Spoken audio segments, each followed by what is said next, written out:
स्वागत है आपका प्रश्न संग्रह में, जहाँ हर प्रश्न का मिलेगा सही उत्तर आसान भाषा और पूरे आत्मविश्वास के साथ। आज हम शुरुआत करने वाले हैं एक हमारे डिजास्टर मैनेजमेंट के एक नए प्रश्न से, जो है प्रकोप से आप क्या समझते हैं, इसकी अवधारणा को बताएं। यहाँ पे जो प्रश्न सब दिख रहे हैं यह संभावित प्रश्न है। आप यहाँ देख रहे हैं जो उनका उत्तर मैं ही बताने वाला हूँ। मैं जो भी बताने वाला हूँ उन्हीं से इसका उत्तर सब मिलता है। अगर आपकी परीक्षा में इनमें से कोई सा भी प्रश्न आता है तो बताए गए उत्तर को आप बिना किसी झिझक के पूरे आत्मविश्वास के साथ लिख सकते हैं। यकीन मानिए आपका उत्तर आपको पूर्ण अंक दिलाने में मदद करेगा। तो चलिए आज का प्रश्न हम लोग शुरू करते हैं, जो कि है प्रकोप से। जो कि प्रकोप जो है उसे हम लोग अंग्रेजी शब्द में कहते हैं हर्ज, कहते हैं हर्ज। ठीक, इसका मतलब खतरा भी होता है, संकट भी होता है, जोखिम भी होता है या प्रकोप भी होता है। डिजास्टर मैनेजमेंट जो आपदा प्रबंधन होता है उसमें ज़्यादातर आपको प्रकोप ही देखने को मिलेगा। पर आम बोलचाल की भाषा में हम लोग उसको खतरा भी बोल सकते हैं, संकट भी बोलते हैं। देखे होंगे आप बड़ा बड़ा पोस्टर में जो होता है, या फिर जो होता है ना कुछ पोस्टर सब चीज़ आगे खतरा है, ऐसा कुछ संकट है, जोखिम है। ज़्यादातर ये तीनों वर्ड ही मिलेंगे आपको आम बोलचाल की भाषा में। पर डिजास्टर मैनेजमेंट आपको प्रकोप ज़्यादा दिखेगा, क्योंकि ये ज़्यादा मतलब सही फिटता है। अब ये नहीं कह रहा हूँ गलत है, पर ज़्यादातर यही बैठता है। ठीक, तो अब चलिए शुरू करते हैं। तो प्रकोप जो है, प्रकोप की पहले परिभाषा है, तो इसको शुरू करते हैं। प्रकोप जो वो सारी चरम घटनाएं जो प्राकृतिक या मानव जनित कारणों से उत्पन्न होकर किसी भी तंत्र की सहनशक्ति को पार कर दे जाती है और जिनसे मानव जीवन, पशु पक्षी, वनस्पति और संपत्ति तथा पर्यावरण को भारी क्षति पहुंचती है, उसे प्रकोप कहते हैं। ठीक, प्रकोप क्या होती है? प्रकोप होती है कि किसके द्वारा उत्पन्न हो रहा है, जो नेचुरल हो सकता है या फिर मैन मेड हो सकता है। और इसमें भी आपदा के जैसा ही मतलब होता है इसमें कि आपदा के जैसा ही आपका नुकसान होगा। ठीक, पर दोनों में अंतर क्या है आपका तो दिमाग में भी आएगा। तो चलिए आप तो बने रहिए इसके साथ, आपका जो मन का जो है वो भी मिटता जाएगा। सरल शब्दों में प्रकोप वह स्थिति है जिसमें घटना या क्या इवेंट इतनी गंभीर हो जाती है कि उससे सामान्य जीवन व्यवस्था और संतुलन बिगड़ जाए, पर्यावरण का संतुलन बिगड़ जाए।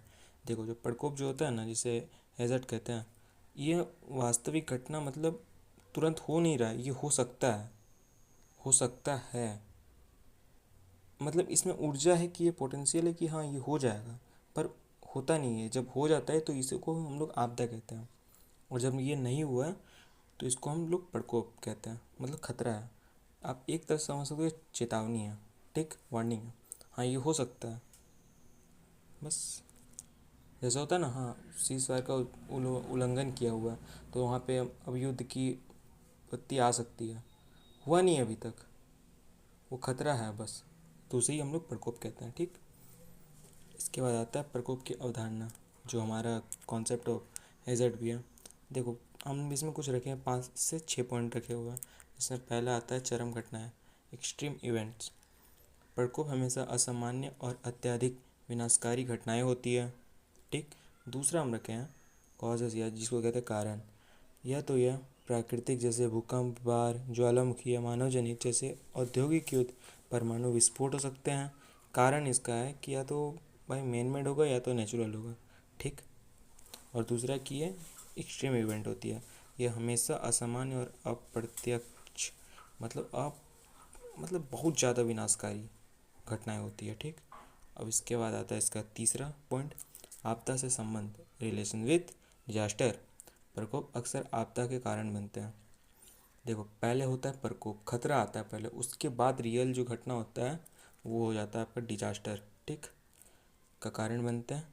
यदि प्रकोप आबादी वाले क्षेत्रों में घटित हो तो आपदा उत्पन्न होती है, लेकिन निर्जन क्षेत्रों में उत्पन्न होने पर केवल एक प्राकृतिक घटना मात्र रह जाती है। मैंने इससे पहले भी बताया हुआ था, जो निर्जन होते हैं जहाँ पे कोई नहीं रहता, अगर उस क्षेत्र में हो रहा है तो केवल एक प्राकृतिक घटना मात्र हो जाता है ये वाला। ठीक, यूएनए की परिभाषा। अब ये जो यूएनए वाला है ना, ये भी आ सकता है आपके एग्ज़ाम में कि यूएनए की परिभाषा क्या है प्रकोप के ऊपर पे। मैंने यहाँ पे लिखा भी है, ये इसका एक क्वेश्चन मैंने दिया भी है शायद। ये रहा, हाँ ये रहा आपका, ये रहा शायद। प्रकोप की अवधारणा तथा संयुक्त राष्ट्र संघ यूएन द्वारा दी गई परिभाषा बताएं। मतलब जितना भी क्वेश्चन है ना यहाँ पे आपका सब, मेरा ये जो प्रश्न मतलब उत्तर बता रहा हूँ इस पर, इसे सब मिल जा रहा है। ठीक,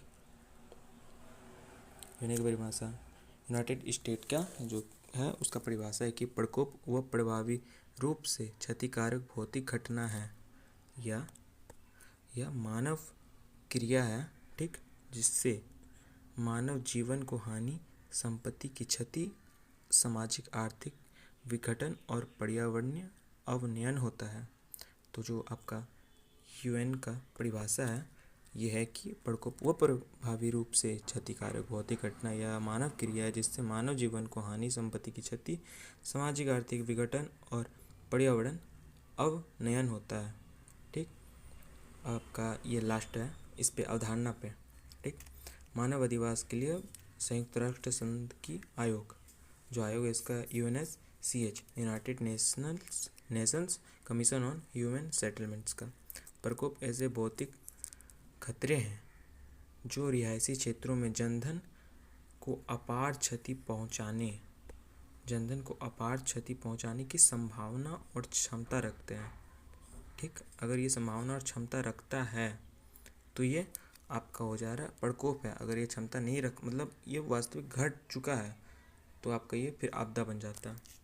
ठीक, अब इसके बाद आता है प्रकोप की विशेषताएं, कैरेक्टरिस्टिक्स ऑफ, आपका आ जाता है, कहाँ गया ये, हाँ, कैरेक्टरिस्टिक्स ऑफ हैज़र्ड, प्रकोप की विशेषताएं। ठीक, प्रकोप की विशेषताएं में पहला पॉइंट है प्राकृतिक एवं मानव जनित चरम घटनाएं होते हैं। प्रकोप जो होता है प्राकृतिक होता है या फिर मानव जनित चरम घटना होता है, मैंने पहले वहाँ पे बताया था अवधारणा में। भौतिक घटनाएं होते हैं जो क्षतिकारक प्रभाव डालते हैं, हाँ सही बात है, ये फिजिकल मतलब इवेंट होता है जो बहुत गंदा प्रभाव डालता है। आपदा के घटित होने के बाद प्रमुख प्रक्रिया या कारण बनते हैं। आपदा के घटित होने की प्रमुख प्रक्रिया या कारण बनते हैं, हाँ ये आपदा से पहले होता है। इसके बाद आता है आपका इनमें सभी प्रकार के जीवों एवं पर्यावरण को क्षति पहुंचा सकते हैं। ये जो होते हैं ये सभी प्रकार के जीवों और हमारा पर्यावरण है इसको क्षति पहुंचा सकते हैं। अब जीवों में हम लोग भी आते हैं। ठीक, भविष्य खतरों की संभावना हमेशा बनी रहती है, पोटेंशियल, इसमें रिस्क होता है। ठीक, अगर ये रिस्क है, बस ये एक रिस्क है। ठीक, अब ये जो अगर हो गया तो इससे होगा क्या कि इससे आपदा बन जाएगा। अगर ये रियल में हो गया तो ये बस एक वार्निंग ही रहता है, इसमें रिस्क ही रहता है। रिस्क अगर पॉसिबल हो गया तो फिर आपदा बन जाता है। ठीक, प्रकोप आपदा भी बन सकते हैं, देखो सेम बात है, प्रकोप आपदा भी बन सकते हैं, बस केवल इसमें शर्त क्या है कि केवल घटना भी रह सकता है और घटना भी रह सकता है। यह निर्भर करता है कि कंडीशन, देखो इसमें क्या है कि यह इस पर निर्भर करता है कि वे रिहायशी क्षेत्रों में हुए हैं या नहीं। प्रकोप जो होता है वो आपदा भी बन सकता है और केवल घटना भी रह सकता है कि ये मतलब आपदा बन भी सकता है और नहीं भी बन सकता। अगर नुकसान हो गया इससे तो फिर वो आपदा बन जाएगा, नुकसान नहीं हुआ तो फिर वो तो घटना ही बन के रह जाएगा। तो यहाँ तक ख़त्म हो गया शायद। तो संक्षेप में आता है कि ये प्रकोप वे खतरनाक घटनाएं हैं जिनमें इतनी क्षमता होती है कि वे सामान्य जीवन यापन या कहें पर्यावरण को और उसकी विकास प्रक्रिया को बाधित करते हैं। प्रकोप मतलब बहुत खतरनाक होता है। आपका जो प्रकोप होता है उसके बाद ही आपदा आता है। प्रकोप एक तरह का वार्निंग है। दोस्तों वीडियो यहीं तक था।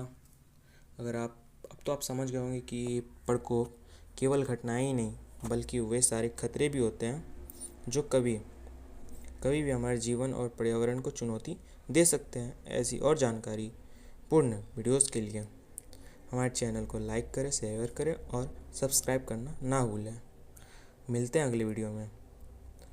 तब तक आप इस वीडियो को सेव करके या फिर वॉच करके और जितना हो सके शेयर कीजिए। आप तब तक रहें सुरक्षित और रहिए सीखते रहिए। धन्यवाद।